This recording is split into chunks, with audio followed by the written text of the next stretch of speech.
A proposta da reforma da Previdência foi aprovada em segundo turno ontem no plenário da Câmara Federal. Foram 370 votos contra 127. O texto aumenta o tempo para se aposentar e limita o benefício à média de todos os salários. As novas regras também elevam as alíquotas de contribuição para quem ganha acima do teto do INSS. O texto também estabelece regras de transição para os atuais assalariados. As regras de transição são normas estabelecidas para quem está próximo de se aposentar. A gente vai trazer aqui alguns detalhes dessas novas regras. A primeira delas, a primeira regra de transição, é direcionada àqueles quem falta pouco tempo para se aposentar. Ela exige um período adicional de recolhimento de metade do tempo que faltaria para atingir a contribuição mínima. Entretanto, isso valerá apenas para quem já tem acumulado mais de 30 anos de contribuição, no caso de homem, ou mais de 28 anos, no caso de mulher.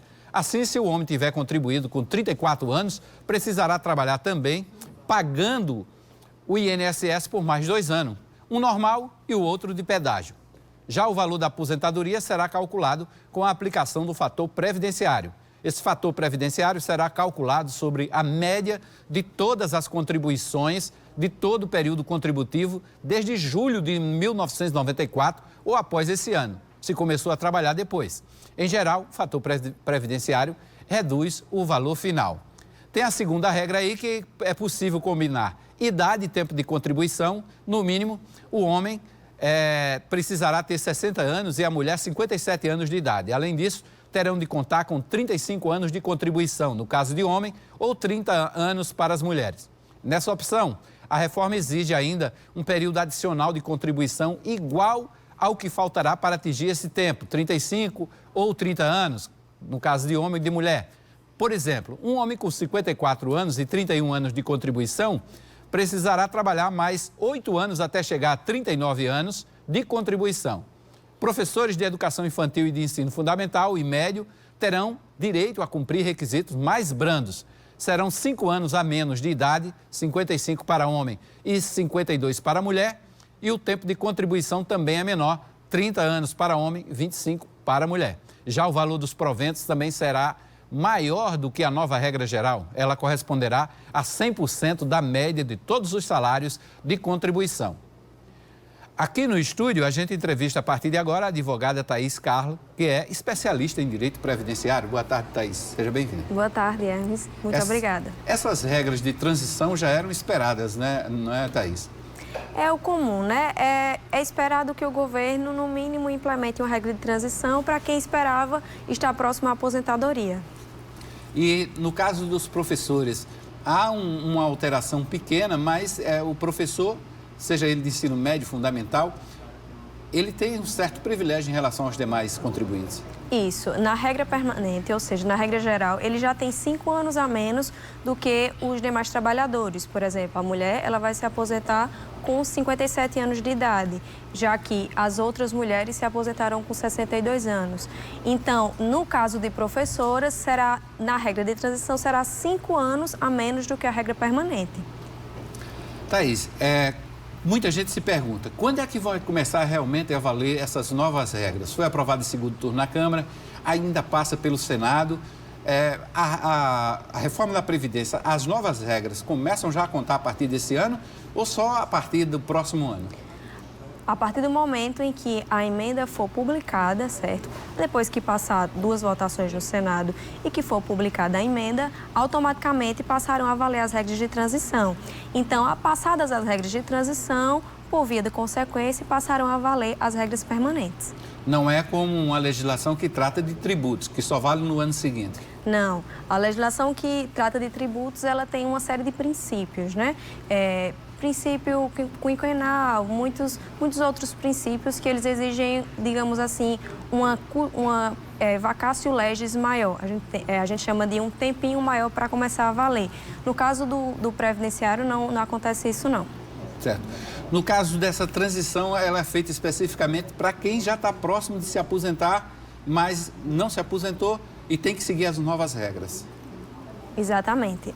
As regras anteriores, elas só continuam valendo para as pessoas que já fazem jus às regras atualmente, ou seja, antes de ser aprovada a emenda constitucional. Depois que for aprovada a emenda constitucional, todas as pessoas que ainda não se aposentaram e que não fariam jus às regras anteriores, elas entram nas regras de transição. Quem já tem tempo de contribuição ou quem já tem idade de contribuição, ainda dá tempo de correr para levantar os cálculos e se aposentar antes que essa lei seja aprovada no Senado? Com certeza. Porque, assim, a partir do momento que eu dou entrada no INSS, independentemente dele me dar uma decisão ou não, dentro de uma semana ou um mês, vai continuar valendo a partir do dia que eu dei entrada no INSS. É a chamada data de entrada do requerimento. Em geral, quanto tempo demora um trabalhador comum ter acesso a todos os documentos, toda a documentação para dar entrada no INSS? Vai de caso a caso, Hermes. Tem alguns trabalhadores, por exemplo, que precisam de uma documentação mais minuciosa, a exemplo dos trabalhadores de indústria que precisam de um PPP, precisam de um laudo, então tem que dar entrada na empresa. Então, assim, o quanto antes a gente se atentar para isso, melhor. O trabalhador começa a valer, então, do momento em que o trabalhador dá entrada no requerimento, a data do requerimento. A data de entrada do requerimento do INSS. Essa regra não pega mais ele? Não. Essa regra ainda vai passar, essa nova Previdência, como o governo está chamando, todo esse projeto, esse bojo, vai passar pelo Senado. Pode ser que o Senado faça alterações e deve fazer, principalmente na questão dos estados e municípios, aí volta de novo para a Câmara.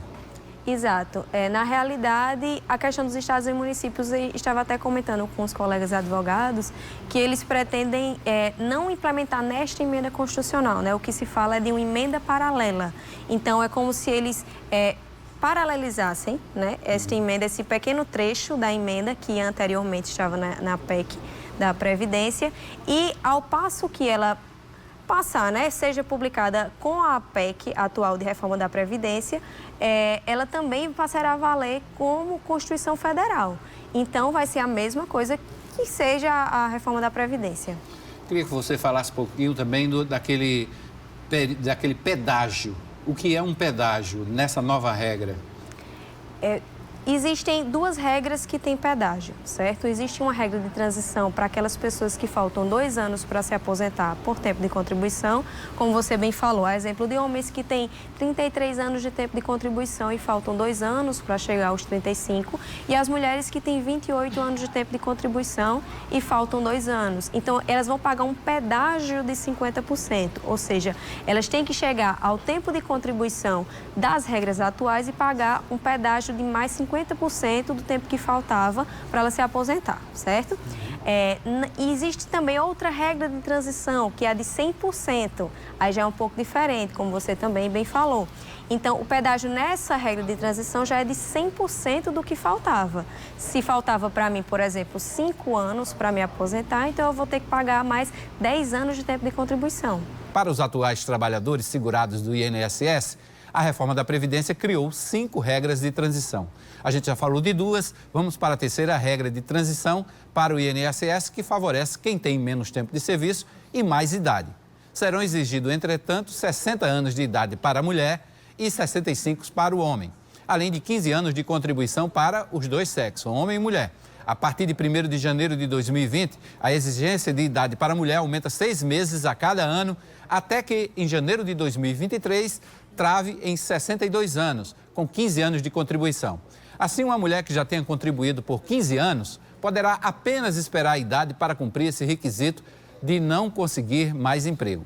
Até que uma lei defina o cálculo, o valor da aposentadoria será 60% da média de todos os salários por 20 anos de contribuição. Por cada ano a mais, aumenta 2% e o limite será de 100% da média por 40 anos de contribuição. O tempo que passar de 40 anos conta no cálculo da média, mas o valor final não poderá passar de 100% da média obtida. A pessoa que tiver tempo de contribuição a mais do que o exigido em cada regra poderá pedir para retirar do cálculo os anos em excesso com salários menores, evitando a redução do benefício final da média. A quarta regra vem no sentido inverso. Quem tiver mais tempo de contribuição e menos tempo de idade contará com outra regra. Essa aí que você está vendo. Para isso, a mulher terá de ter, no mínimo, 30 anos de contribuição, 56 anos de idade. O homem, 35 anos de contribuição, 61 anos de idade. A partir de 2020, a exigência de idade sobe 6 meses a cada ano, até alcançar 62 anos para a mulher em 2031, 65 anos para o homem em 2027. Nessa transição, os professores contam com a idade inicial e tempo de contribuição reduzidos em 5 anos. Serão 25 anos de contribuição e 51 anos de idade para a mulher professora, e para o homem serão 30 anos de contribuição e 56 anos de idade. No entanto, a idade também sobe de 2020 em diante até ficar em 57 anos para a mulher até 2031 e 60 anos para o homem até 2029. O valor segue a regra de 60% da média de tudo, crescendo 2% por cada ano. Os professores também contarão com redução inicial nos pontos. Antes de chamar a quinta tela, a quinta regra, eu vou voltar aqui a conversar com Thaís Carlos, que é advogada especialista em direito previdenciário. É muita regra, muito detalhezinho. Para quem quer se aposentar, é melhor uma consultoria especializada, não é, Thaís? O mais indicado é que aquelas pessoas que tinham a pretensão de se aposentar daqui a 1 ano, daqui a 2 anos, elas procurem alguém de confiança, procurem um advogado especialista, se for o caso, para que faça esse cálculo da melhor maneira, para que tenha um benefício mais vantajoso para elas, principalmente num valor maior, né? Certo. Inclusive, essa situação, exatamente, você tem que pegar essas 5 novas regras, ver em qual ela tem maior vantagem de se aposentar. Pode ser que o caso dela se encaixe 2 regras ao mesmo tempo, mas aí ela vai ter que observar esses detalhes, pequenos detalhes, para saber qual é o mais vantajoso. Hermes, você falou num ponto importante. Muitas pessoas elas se encaixam em mais de uma regra. O que vai diferenciar é o valor da aposentadoria, né? Como é que vai ficar melhor para ela? Quanto menos tempo ela vai trabalhar aí? Então vamos chamar a quinta regra, a quinta e última regra. Por fim, o INSS terá uma regra de transição que combina tempo de contribuição com idade. Será exigido tempo mínimo de pagamento à Previdência de 30 anos para a mulher e de 33 anos para o homem. Além disso, será exigida uma soma de idade e de tempo de contribuição. Ela começa em 86 pontos para a mulher e 96 pontos para o homem. Só que a pontuação exigida cresce a partir de janeiro de 2020. Ela aumenta 1 ponto a cada ano até ficar em 100 pontos para a mulher até chegar a 2033 e em 105 pontos para o homem em 2028. Os professores também têm o privilégio, contarão também com a redução inicial nos pontos. Serão 81 pontos para as professoras e 91 pontos para os professores. O valor cresce a partir de 2020 até chegar a 92 para a mulher, 92 pontos, então até 2030, e 100 para homem até 2028. O valor da aposentadoria segue a regra de 60% da média de tudo, crescendo 2% por cada ano. E eu quero chamar a atenção dos telespectadores, eu sei que é muita coisa, muito detalhe, se você quiser ver novamente, rever todas essas informações, é só visitar a nossa página www.tvcorreio.com.br. Vão estar lá dispostas não só todas as 5 regras nessas telas, com os comentários também aqui da nossa especialista em direito previdenciário, a advogada Thaís Carlos. Aí está essa última regra que a gente chamou, é uma regra, uma transição que soma aí para quem tem tempo de contribuição já e quem também tem tempo de idade, não é isso? Isso. Era uma regra, na realidade, que já existia, né? A diferença é porque era chamada regra 8595, muito conhecida, inclusive. A diferença é porque, assim, na regra anterior, a atual, crescia 1 ponto a cada 2 anos. Agora vai crescer 1 ponto a cada ano. Então, vai ficar um pouquinho mais complicada, vai ficar um pouquinho mais prejudicial para o trabalhador. Em todos os casos, tem que ter tempo mínimo de pagamento, tempo mínimo de idade. Exatamente. A grande diferença também para as regras atuais é a exigência da idade, né? Nós tínhamos antes uma aposentadoria por tempo de contribuição, que só exigia o tempo de contribuição e não exigia a idade. Hoje em dia, todas as aposentadorias exigirão o mínimo de idade. Vocês que são especialistas em direito previdenciário, acreditam que o Senado vai resolver essa questão logo, vai aprovar logo? Qual o tempo que vocês aí estipulam para a aprovação? Porque tem o lado político, claro, mas tem um lado técnico, que é analisado do ponto de vista técnico dentro do parlamento.